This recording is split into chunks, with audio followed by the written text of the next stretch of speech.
알아두면 반드시 도움이 될 만한 경제 이야기를 남보다 한 발짝 앞서서 배워보는 시간입니다. 천기누설 시간이고요. 인하대학교 경제학과의 천소라 교수님 스튜디오에 모셨습니다. 교수님 어서 오십시오. 안녕하세요. 스튜디오에서는 오랜만에 뵙는 것 같은 그러네요. 그런 기분이 한 달 듭니다. 만인가요? 네. 오늘 이야기 나눠볼 주제는 달러 패권인데요. 그거에 앞서서 어젯밤에 간밤에 전해진 소식부터 하나 짚어보도록 하겠습니다. 미국 정부가 중국을 견제하기 위한 여러 가지 방안들을 해왔잖아요. 바이든 행정부도 마찬가지였고 이번에 특정 HBM 제품을 수출 통제 대상 품목에 추가한다 이렇게 밝혔는데 이거 뭐 어떻게 보셨습니까? 사실은 물론 예상했던 예. 조치들이 하나씩 실행되고 있다라고 생각은 하고 있는데 좀 한국 경제가 사실은 굉장히 저성장이다 뭐 네. 이런 얘기도 많이 우려가 나오고 있는 와중에 이제 수출마저 효자 상품이었던 반도체가 드디어 이제 조금 좀 적신호에 직면하지 않았나 이런 생각이 들고요.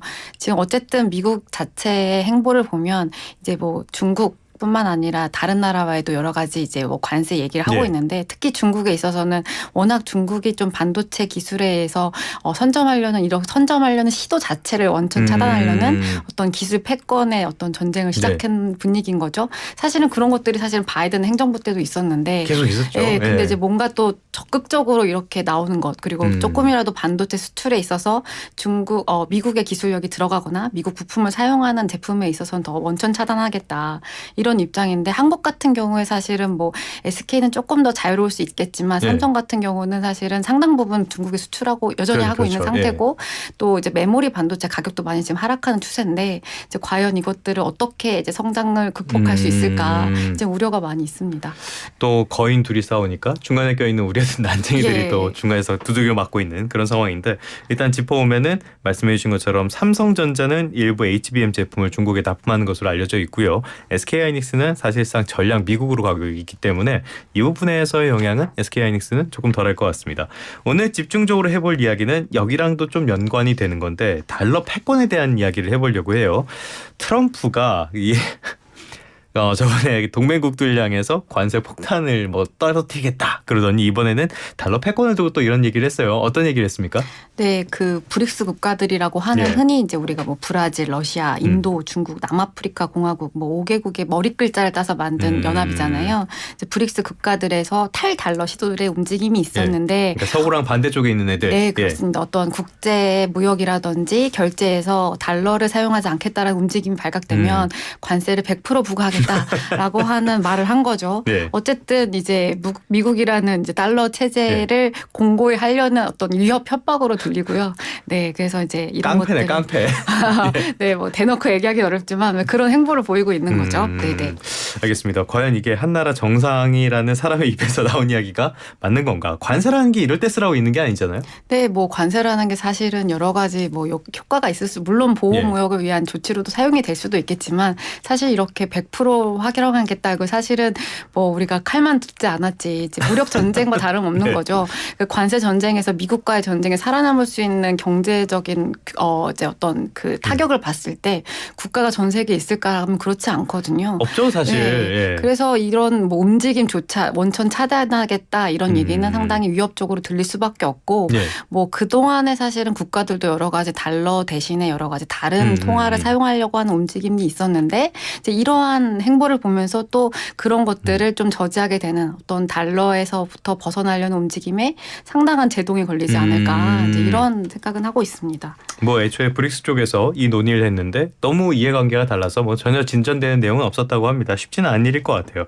자, 이 뉴스를 조금 더 폭넓게 살펴보기 위해서 기축 통화부터 알아보고 갈게요. 기축 통화라는 게 대체 뭡니까? 기축 이게 사실은 키 커런시가 된다. 뭐 아니면 리저브 커런시라고 얘기하는데 사실 우리가 국제 무역이 활발해지면서 사실은 이제 우리가 그 클로즈드 이코노미 상관이 없을 텐데 계속 이제 무역을 하게 되고 금융 거래를 하게 되잖아요. 그럴 때 한 가지 기준이 있어야 될 텐데 이제 우리는 원화를 쓰고 중국에서는 위안화를 쓰는데 서로 이제 교역이 안 되는 거죠. 그러니까 우리 제품을 살 때 원화로 달라고 할 수 없으니까. 네, 그렇습니다. 그래서 이제 국제적으로 어떤 통용되는 통화들이 있는데 이제 그 중에서 가장 많이 쓰이는 게 달러인 거죠. 그렇기 그래서 때문에 이게 기축 통화다. 기축 통화가 사실은 달러만 있는 건 아니고 사실은 우리가 뭐 유럽 연합에서는 유로화를 쓰고 뭐 엔도 쓰고 뭐 여러 가지 통화들 쓰긴 하는데 사실은 그 경제적 규모 면이라든지 범용성 사람들이 많이 쓰는 것 그리고 얼만큼 금융 거래를 할 때 자유롭게 사실은 자본이 왔다 갔다 할 수 있는 시스템이 구축이 되어야 네. 되는 거죠. 그리고 사실은 근데 또 통화의 어떤 기축 통화의 지위를 가지려면 사실은 통화 당국의 신뢰성도 사실 있어야 그렇죠, 되겠고요. 그렇죠. 네. 이제 뭐 어떤 정치적 영향력이라든지 사실 상당히 많은 요인에 의해서 지금 달러 패권이 유지되고 있다. 이제 이렇게 보시면 되겠습니다. 그 기축 통화라는 게 앞서서 뭐 유로라든지 엔 같은 것도 말씀을 해주셨지만은 이런 것들은 준 기축 통화로 분류한 경우도 있고 그렇다면은 정말 현실적으로 기축 통화는 미국 달러 하나다라고 네. 봐도 되는 겁니까? 네, 맞습니다. 사실은 뭐 예. 이제 글로벌 외환 보유고 전체 다 따지면 사실은 50%, 60% 가까이 차지하고 있고요. 네, 그리고 사실은 달러를 계속 이제 찍어내는 정책들을 많이 했잖아요. 그 네. 말은 또 전 세계에 달러가 많이 퍼져 있다는 얘기고 그건 사람들이 그만큼 어딘가에 자산으로 비축해뒀거나 쓰고 있다는 얘기인 거죠. 그렇기 때문에 기축 통화국이 되려면은 무역 적자가 커질 수밖에 없는 건가요? 어떻게 보면 그게 사실 네. 필연적인 구조적인 얘기인 거죠. 뭐 달러 트리플 많이 풀려야 딜레마 되니까. 막 이렇게 얘기를 하는데 예. 그래서 사람들이 많이 달러가 전 세계적으로 공급이 되어 하니까 그 기축 통화국에서의 사실상 구조적인 어떤 뭐 모순이라고 할까요? 네. 그쪽 통화국의 지위는 유지하고 있지만 만성적으로는 무역 적자가 발생할 수밖에 없어요. 그러니까 무역 적자라는 게 사실은 수출과 수입의 차이인데 예. 이게 달러가 전 세계에 풀리려면 사실은 적자가 나야죠. 미국 자국민들이 소비를 많이 해서 이제 수입품을 구매해서 그 돈을 해외에 뿌려주는 수밖에 없거든요. 그러면 지금 우리가 미국의 무역 적자는 뭐 심하다 이런 얘기를 하는데 이러한 달러의 위상을 유지하려면 사실은 이러한 미국 적자를 끌고 갈 수밖에 없는. 네. 그리고 또 하나는 이게 그렇다면 이게 계속 지속 가능한가라는 걸 봤을 때는 네. 그만큼 체력이 뒷받침되는 국가만이 살아남을 수 있는 거죠. 그러니까 이게 소비력이 뒷받침되어야 하는데 지금 사실 많은 얘기가 나오잖아요. 뭐 위안화가 대체할 거다, 뭐 엔이 대체할 거다, 이런 유로화가 대체할 네. 거다 이런 얘기는 하고 있지만 사실은 그만큼 몇십 년 쓸 수 있는 전부터 했던 얘기죠, 그거는? 여력이 있어야 네. 되는데 사실 지금 뭐 전 세계에서 제일 잘 나가는 국가는 사실 미국밖에 없다. 뭐 이런 얘기가 들릴 만큼 체력이 뒷받침되어야 하는 구조밖에 없는 거죠. 만약에 원화가 기축 통화가 되면은 나라가 폭삭 주저앉을 것이다 이렇게 볼 수 있겠네요.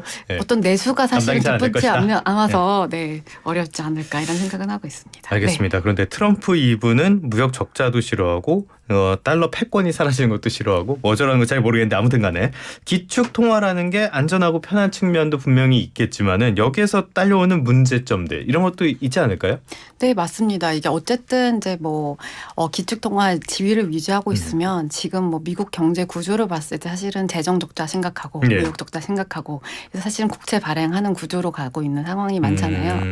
그렇기 때문에 사실은 미국 국채를 사람들이 매력적으로 사려고 하는 수요가 있어야 될 텐데 그만큼 전 세계에 많이 쓰는 자산이어야 된다는 거죠. 그러니까 안전 자산의 지위도 가지고 있는 거고 사실은 국채를 살려고 했을 때 사람들이 또 그걸 나중에 또 자산화할 수 있는 현금화할 수 있는 안전 자산의 끝판왕 같은 거. 네네 그렇죠. 그렇지만 사실은 그렇게 된다고 하면 사실 전 세계 다른 나라들이 미국에서의 그 경제적 그 상황과 각국의 경제 상황이 굉장히 독립적으로 갈 수는 없는 상황에 이제 놓일 수밖에 없는 거고. 그럼 미국에 예속화된다는 말씀이신 건가요? 어떻게 보면 사실 의존성이 강화되는 측면이 있을 텐데, 이게 뭐 일례로 뭐 미국이 통화 정책을 폈을 때 사실은 미국의 금리 인상이나 인하라부터 사실 자유로운 국가들이 얼마나 되겠냐. 사실 그렇지 않거든요.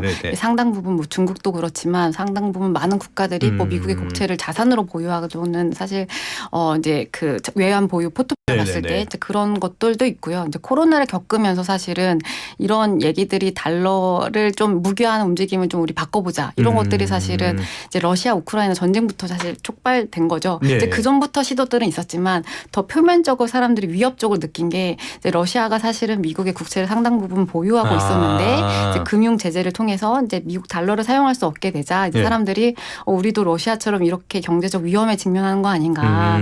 이번 기회에 어떤 달러 자산을 털고 뭐 금을 보유한다든지 다른 자산으로 갈아타자. 뭐 이런 움직임들도 사실은 있었던 거죠. 네, 그러면서 지금 사실은 트럼프 행정부 들어서 이제 이런 것들이 사실은 이제 좀 눈에 가시가 되면서 이런 것들이 좀 공격하기 시작하는 이제 그런 움직임이다. 이렇게 보고 있습니다. 알겠습니다. 여러 가지 문제점들도 있고 여기에서 벗어나기 위한 여러 가지 노력도 있었다. 그런데 그 노력을 했던 곳 가운데 하나가 앞서서 말씀해 주신 브릭스. 이쪽에 제가 뭐 별로 성과가 없었다고 말씀을 드렸는데 성과가 아예 없었습니까? 좀 있었던 거 아닌가요? 그러니까 뭐 이제 우리가 흔히 페트로 달러라고 얘기를 하잖아요. 네. 그 이제 석유 페트로달러. 네, 네. 석유를 구매할 때 사실은 달러로 하거든요. 그래서 이제 음. 우리가 페트로 석유에 네. 페트로 달러를 붙여서 이제 석유를 결제할 때 달러로 이제 우리가 네.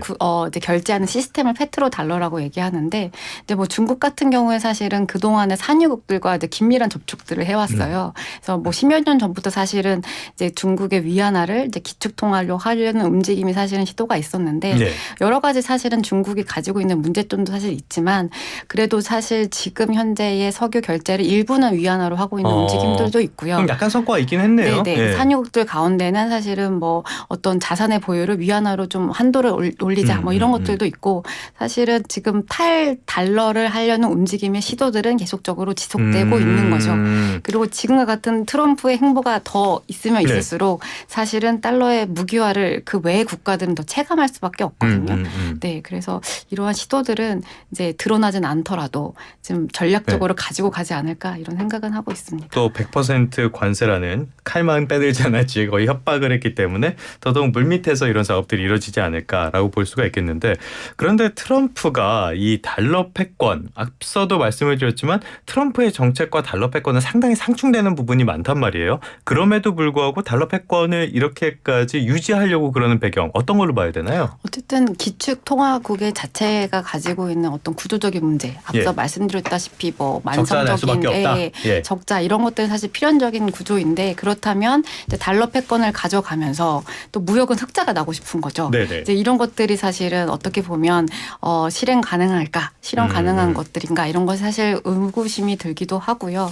그리고 이게 달러가 사실은 이제 기축통화가 되면서 사실은 이제 미국의 영향력이 전 세계적으로 강해지는 거잖아요. 네네. 어떤 그 경제적 지위뿐만 아니라 어떤 정치적 영향력을 행사할 수도 있고 사실은 뭐 안보 여러 가지 측면에서 영향력을 발휘할 수 있는 구조로 가는 거거든요. 그러니까 적자는 감수를 해야 되겠지만은 그거를 좀 감수하더라도 받아들일 만한 그런 가치가 네네네. 있다. 네, 그렇게 볼 수도 있겠지만 또 그리고 지금 사실은 미국이 국채를 발행을 지 않을까라고 또 예상을 많이 하고 있는 장기 국채 예상을 하고 있는 상황에서 이 뭐 완성적인 부채를 어떻게 해결할까 이런 것들을 사실은 달러 패권이 무너진다고 하면 사실 미국은 경제적으로 이것들을 해결할 방법이 있을까 뭐 이런 생각들도 사실 들긴 하거든요. 그래서 사실은 두 가지 다 모순되긴 하지만 트럼프 입장에선 둘 다 하고 싶다 뭐 이렇게 생각을 하고 있는 것 같아요. 네. 아니 그럼요. 뭐 짬뽕도 먹고 싶고 짜장면도 먹고 싶고 둘 다 다 하고 싶죠. 그럼 배가 많이 부르겠죠.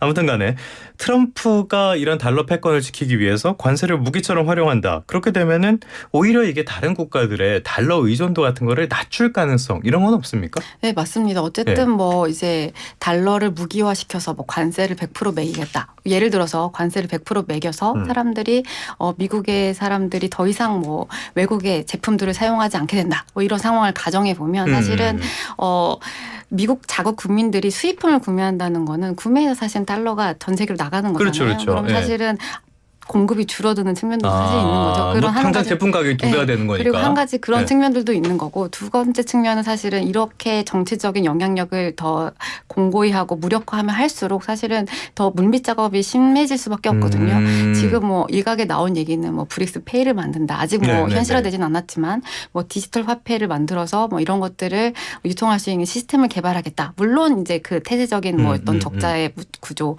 경제적 규모 뭐 이런 것들이 뒷받침되어야 하겠지만 이제 뭐 달러가 사실은 이게 지금은 사실은 미국 경제가 잘 나가고 어떤 위상이 있는 상황인데 이제 좀 미국 경제가 흔들릴 때마다 이런 것들이 더 부각이 될 수밖에 없거든요. 그래서 이런 움직임들은 사실은 기속적으로 더 이제 그런 모티베이션을 강하게 할 수밖에 없다. 중장기적으로는 사실은 오히려 안 좋을 것이다. 이제 뭐 어떤 달러 패권 자체가 흔들린다기보다 그 외의 통화들이 대체적으로 활용될 수 있는 여러 가지 뭐 그런 통화들이 조금은 생겨나지 않을까 뭐 이런 생각들을 더 하고 있는 거죠. 그렇게 되면은 오히려 이런 목적과는 멀리 떨어진 결과가 나오지 않을까. 그런데 이런 목적을 달성하기 위해서 관세를 활용을 하겠다. 이게 가능은 한 겁니까? 뭐 이제 일단은 구두로 네. 협박을 할 수 있는데 이제 말로만.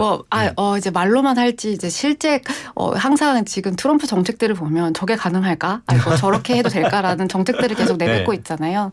그래서 지금 뭐 관세 100%까지는 기속 가능할지는 모르겠지만 그에 상응하는 어떤 경제적 보복을 준비하고 있을 수도 있지만 네. 네, 그 전에 미리 이제 국가들이 먼저 포기할 가능성이 더 크겠죠. 네. 알겠습니다. 그렇다면은 요거 하나만 더 짚어볼게요. 장기적으로 봤을 때 꼭 트럼프가 아니고 장기적으로 봤을 때 미국의 달러 기축 통화의 패권이라는 게 흔들릴 가능성은 있나? 대체할 가능성은 있나? 어떻게 보십니까? 이게 사실은 이제 물론 뭐 미국의 정치적인 상황이라든지 이런 것들을 면밀히 짚어볼 필요가 있겠지만 네. 사실은 이제 달러가 기축 통화가 된 뭐 브레튼 우드 체제가 붕괴하고 뭐 예를 들어서 근본제가 폐지되면서 이제 그 후에 이제 달러가 페트로 달러로 이제 사실은 통용이 되기 시작한 거잖아요. 네. 그럼에도 불구하고 사실은 현재까지 유지가 되는 거는 사실은 다른 국가들도 뭐 미국의 안보가 필요한 국가들도 사실 있는 거죠. 그리고 정치적 영향계획 종속되어 네. 있는 국가들도 있는 거고. 당장 경제만 문제가 아니라 안보나 정치 문제까지 네, 있으니까. 그런 국가들도 있고 사실은 또 이제 그 외에 대체할 수 있는 국가가 있나 어느 정도의 국가를 신뢰하고 금융 시스템이 선진화된 국가가 있는가를 봤을 때 사실은 뭐 기축 통화만큼은 쓰려고 준하는 뭐 유로화라든지 네. 이런 것들이 있지만 사실은 제1의 패권을 대체할 만한 국가는 사실 있을까라는 의구심이 저는 개인적으로 들고요. 물론 이제 뭐 상황에 따라 달라질 여지는 있겠지만 저는 그것들을 유지할 만한 체력이 뒷받치는 국가도 사실은 현재까지는 미국밖에 없는 거죠. 이제 중국 같은 경우에 사실은 내수가 너무 안 좋잖아요. 그것들을 무역 적자를 계속 끌고 나갈 수 있을까? 사실 그것도 걱정이 되고 네. 그리고 또 자본의 통제도 심한 상황에서 어떤 사람들이 거기에 돈을 넣어서 자본 유출입의 거래를 활발히 할 수 있을까? 사실 이런 것도 걱정이 되는 부분들이 있거든요. 그렇기 때문에 달러의 패권은 앞으로도 이어질 수밖에 없다. 그러니까 트럼프가 이렇게 이상한 행동 안 해도 갈 수 있으니까 이런 짓은 좀 안 했으면 좋겠다로 결론을 내리도록 하겠습니다. 지금까지 인하대학교 경제학과의 천소라 교수님과 함께 달러 패권에 대한 이야기 나눠봤습니다. 오늘 말씀 고맙습니다. 감사합니다.